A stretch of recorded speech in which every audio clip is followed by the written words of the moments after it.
Hello, my precious friends. I really hope that you are doing great. Welcome to our today's class. It is our eighth and last lesson on the ninth topic of Form 3 work, which is called quantity of heat.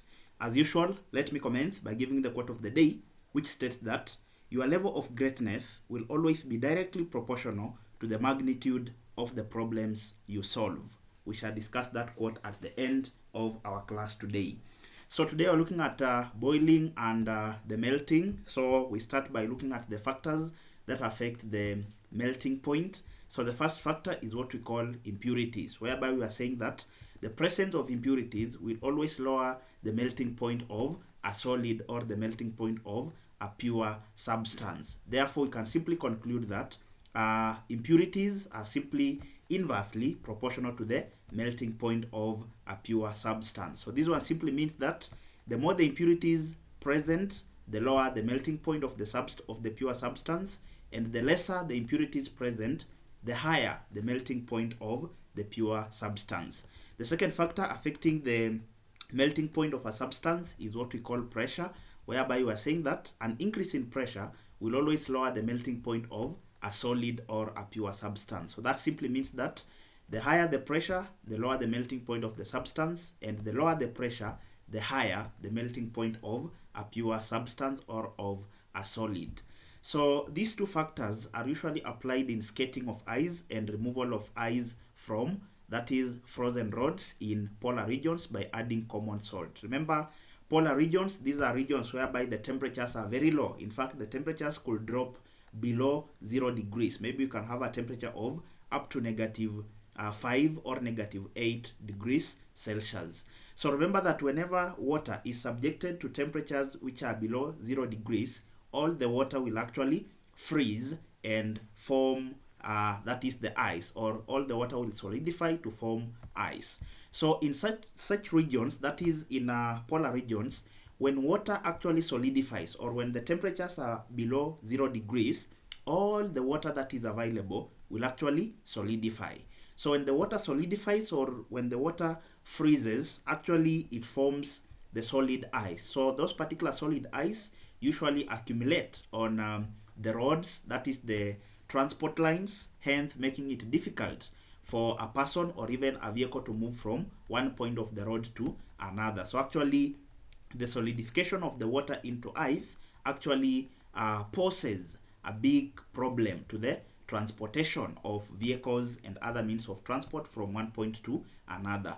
So to solve this problem of ice, that is the solid ice, preventing passengers from passing through that particular road clearly, we usually add common salt on those ice cubes. So remember, common salt is simply an impurity, and you have said that an impurity will always lower the melting point of a solid. So that simply means that if you want to make this particular rod to be clear, or if you want to remove the ice solids, you'll simply add an impurity, and in this case we are talking of the common salt. So if you add common salt on this particular ice cubes, the common salt being an impurity, it will lower the melting point of this particular solid ice. So when the melting point is lowered, it simply means that all the ice will actually melt out at very, very small temperature. So remember, when the ice melts out, it goes into the liquid state, which is actually water. Hence, we know that the water will easily flow away from the rod, hence clearing the road for the passengers to pass. So in summary, you have just said that you add common salt on the ice cubes which have actually solidified. So when you add the common salt is going to lower the melting point of the ice cubes, because common salt is an impurity. Once the melting point is lowered, all the ice will actually melt. So, or it will change from the solid form to the liquid state. That is the when ice melts, actually it will form what we call water, and we know that water is a liquid which will easily flow away from that particular rod. Again, the reason why the water flows away easily is because of the weak cohesive forces between the water molecules, as opposed to very strong cohesive forces between the ice cubes, because remember, in solids the cohesive force are usually stronger as compared to the liquid. So when all the ice cube actually melts, it forms water. Because of the weaker cohesive forces between any two water molecules, the water will easily flow away from the rod, hence clearing the rod. The other factors, next we look at the factors affecting the boiling point of a substance. So the same factors that affect the melting point are also the factors that affect the boiling point. So the first factor that affect the boiling point of a substance is what we call the presence of impurities.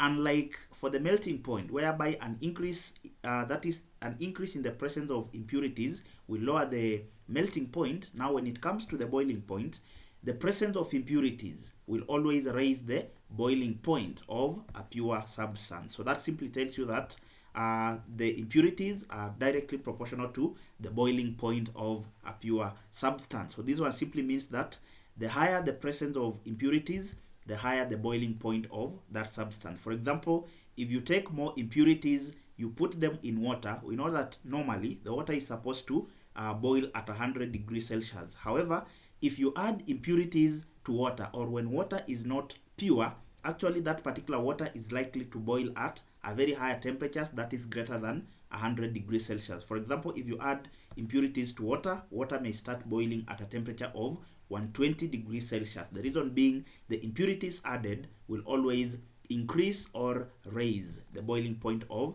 a pure substance. Similarly, if you reduce impurities in a substance, then its boiling point will also reduce or it will be low. The second factor affecting the boiling point is what we call pressure. So similarly, an increase in pressure will always raise the boiling point of a pure substance. So that's simply to tell you that pressure is also directly proportional to the boiling point. So the higher the pressure, the higher the boiling point of the substance. The lower the pressure, the lower the boiling point of the substance. So next we look at evaporation. So evaporation simply refers to the change of state from liquid to vapor. For example, when water changes from the liquid state, which is water, to the gaseous state, which is steam or vapor, that is what we are calling evaporation. Then we look at the factors affecting the rate of evaporation. The first factor is what we call temperature. Now the question is, how does temperature affect the rate of evaporation? So we are saying that an increase in temperature of a liquid will usually increase the kinetic energy of the liquid molecules, hence making them to move faster. Remember that kinetic energy is the energy in motion. Therefore, if molecules gain kinetic energy, they are likely to move from one point to another. Hence, an increase in temperature of a liquid increases the kinetic energy of the liquid molecules, hence making them to move faster on the surface of the liquid. So this makes it easier for more of them, that is for more of the molecules, to escape from the surface of that particular liquid, hence increasing or enhancing the rate of evaporation. So again, this explains why it takes shorter time for clothes to dry on a hot sunny day. So what happens is that the increased temperature will increase kinetic energy of the liquid molecules. Once the liquid molecules gain kinetic energy, and of course they are also hotter molecules, are usually lighter or less dense, that means the molecules will be lighter, hence will move upward. That is, they'll move away from the liquid molecules, hence they go into the gaseous state. So once the molecules accumulate at this upper part, they'll be swayed away by other factors, for example the wind, hence clearing the surface. So that means that if more molecules are escaping from the liquid mass, it simply means that that creates a chance for more of the molecules also to escape from the liquid state to vapor. And of course, the change of state from liquid to vapor, that is simply evaporation. Therefore, an increase in temperature increases kinetic energy, making the molecules to move away from the surface because they have gained the ability to move faster. Once they move away, that simply means that the rate of evaporation is higher because more of the liquid molecules are escaping into the gaseous state or steam or what we are calling vapor. So you can be asked to explain why it takes a shorter time for clothes to dry on a hot sunny day. So the explanation will simply be this one, that on a hot sunny day, the molecules will gain kinetic energy, hence moving away from the liquid state to vapor. So once the molecules or the water molecules move away from the cloth, that simply means the cloth is getting dried, because remember what keeps the cloth wet is actually the presence of the water molecule or the liquid molecules. But once they escape to the gaseous state or to vapor, that simply means the cloth would remain very dry. Next. We look at the second factor affecting the rate of evaporation, and the factor is what we call the surface area. So increasing the area of the liquid surface gives the faster molecules greater chance of escaping. So remember that when you increase the surface area, it simply means that the molecules that have already gained kinetic energy, they have a higher probability of leaving the liquid state as they go to the gaseous state. For example, this container, the cross-sectional area or the surface area is actually larger as compared to this particular container. So suppose we had the same liquid in container, the second container and the first container being exposed to the same temperature change. Actually, this particular liquid evaporation will be faster in this particular container, the second container, as opposed to the first container. So the reason is because the second container has a larger cross-sectional area or a larger surface area. Therefore, the probability of any molecule escaping from the liquid state as they go into vapor or the gaseous state is actually very high. But for this case, you can see only 1, 2, 3, 4 molecules are actually escaping. But for this particular case, we have 1, 2, 3, 4, 5, 6, 7, 8. We have 8 molecules escaping from the liquid mass. So actually, the rate of evaporation depends on the surface area, such that the larger the cross-sectional area or the larger the surface area, the faster the rate of evaporation. And of course, the smaller the cross-sectional area or the smaller the surface area, the slower the rate of evaporation. So this explains why a wet bed sheet dries faster when spread out than when folded. So you can be asked to explain why a wet bed sheet dries faster when spread out than when folded. So the reason will simply be because when the wet bed sheet is actually spread out, when it is spread out, it simply means that the surface area, its surface area is actually larger as opposed to when folded. So the larger the cross-sectional area, the more the molecules that actually are able to move faster or to escape from the liquid state as they go to the vapor. And remember, when molecules escape the liquid state as they go to the vapor, it simply means that your cloth is getting dried very faster, because what makes clothes to be wet is actually the presence of the liquid molecules. So if they are able to escape faster to the gaseous state, it simply means that your cloth is actually drying up very fast. The third factor affecting the rate of evaporation is what we call the moving wind, or sometimes we can call it drought or simply moving air. So we are saying that passing air over the liquid surface, remember moving air, that is simply the definition for wind. So passing air over the liquid surface sweeps away the escaping vapor molecules. So this clears the way for more escaping molecules to enter the space. So again, this explains why wet cloth dry faster on a windy day. So remember, when molecules gain kinetic energy, they'll start moving faster, hence they accumulate on the surface of that particular liquid. So suppose we have moving air, or suppose we have wind moving from the left hand side towards the right hand direction as shown in this particular arrow. This particular wind is going to sweep away all these molecules or all these vapor molecules that have accumulated on the surface of the liquid. So if the molecules are swept away by the wind, it simply means that the path is now clear for more molecules to escape from the liquid state as they go to the gaseous state. Therefore, the presence of wind or moving air, it helps to sweep away the molecules on the surface of the liquid, creating room for more molecules to actually escape from the liquid mass. And of course, if more molecules are escaping from the liquid mass, it simply means the rate of evaporation is also higher. Therefore, the more the wind or the faster the moving air, the more the rate of evaporation, and vice versa. So if you're asked to explain why wet clothes dry faster on a windy day, you simply say that wind helps to sweep away more molecules from the surface of the liquid or from the surface of that particular cloth, hence creating space for more molecules to escape from the liquid state. And of course, if more molecules escape from the liquid state as they go to the vapor or the gaseous state, it simply means that your cloth is getting dry, because what makes your cloth to be wet is the presence of the liquid molecules in it. Then the fourth factor, or the last factor, is what we call humidity, which simply refers to the concentration of water vapor in the atmosphere. Now, when humidity is high, or when there is more concentration of water vapor in the atmosphere, there are more vapor molecules in the space above the liquid surface. So this makes it more difficult for the water molecules to leave the surface. For example, look at this diagram here. So we have the liquid molecules that want to escape from the liquid state as they go to the vapor, but because humidity is very high, it simply means that the concentration of water vapor in the atmosphere is actually very high.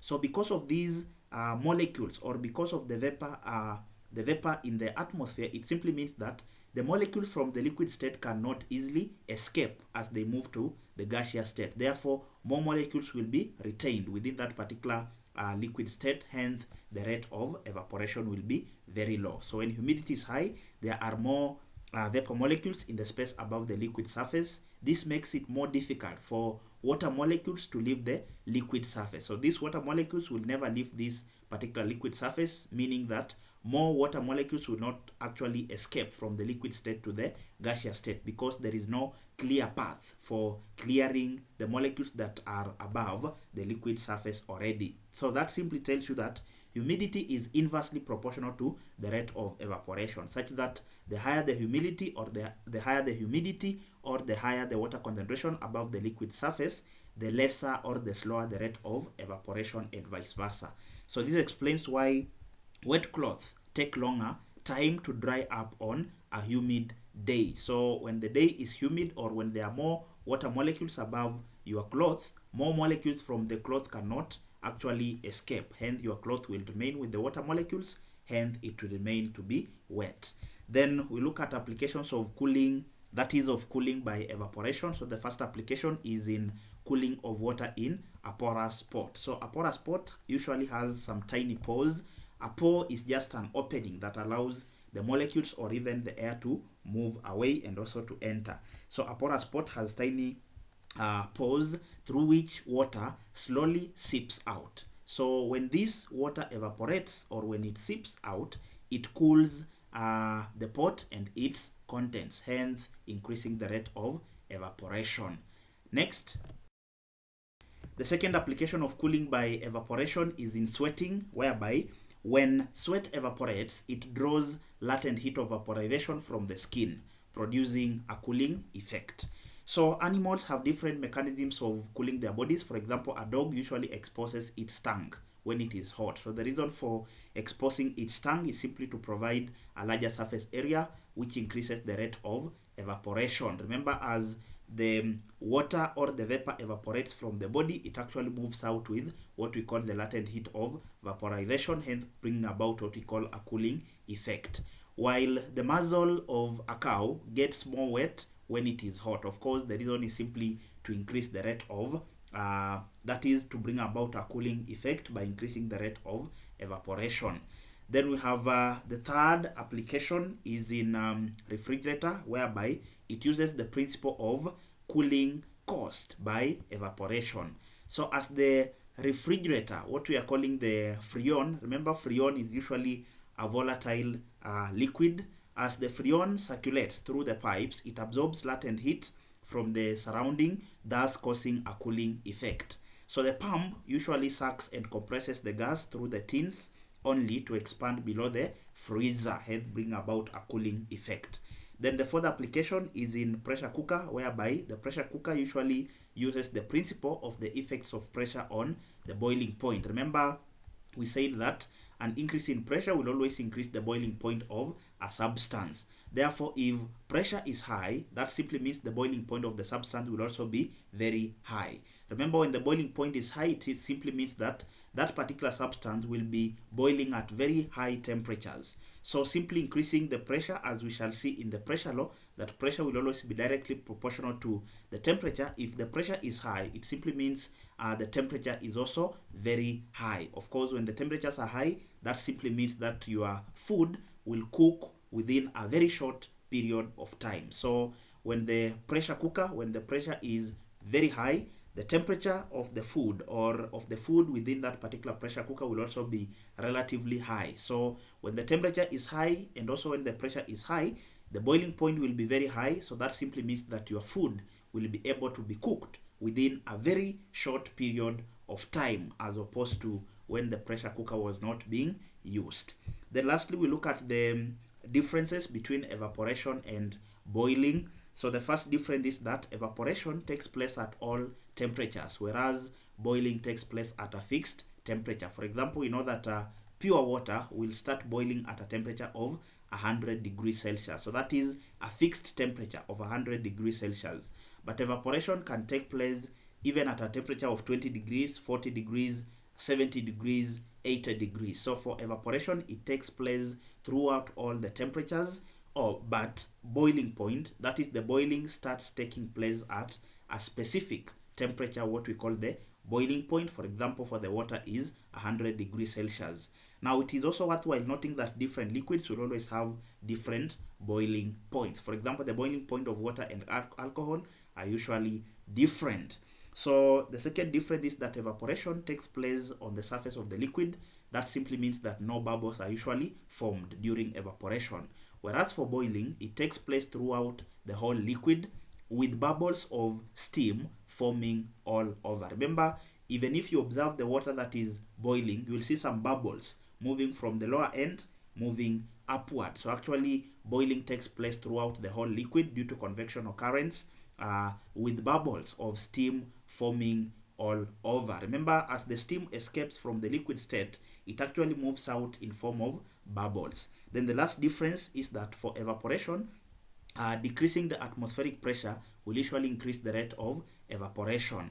Unlike for boiling, whereby decreasing atmospheric pressure will always lower the boiling point of a substance. So we've come to the end of our class today, but we need to discuss the quote of the day. The quote of the day stated that your level of greatness will always be directly proportional to the magnitude of the problems you solve.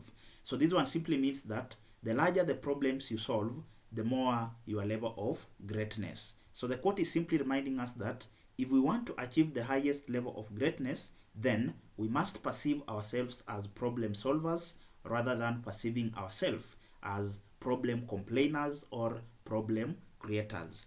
Therefore, start searching for solutions to all the problems you encounter within your community. And by so doing, that is by finding solutions, you will be increasing your value and hence your greatness will also increase. And lastly, recall that a path without obstacles will always lead you nowhere. Thank you very much for accompanying me until the end of this particular lesson. I do not take it for granted. In case you're new to the channel, kindly hit the subscription button and also turn on the notification bell so that whenever I upload a new video, you'll get notified. In our next class, we shall be starting a new topic, that is the gas laws. Until next time, this is Kind Tuition Academy. Of course, if you know any student that you honestly think could benefit from this content, kindly refer them to Kind Tuition Academy. Thank you very much.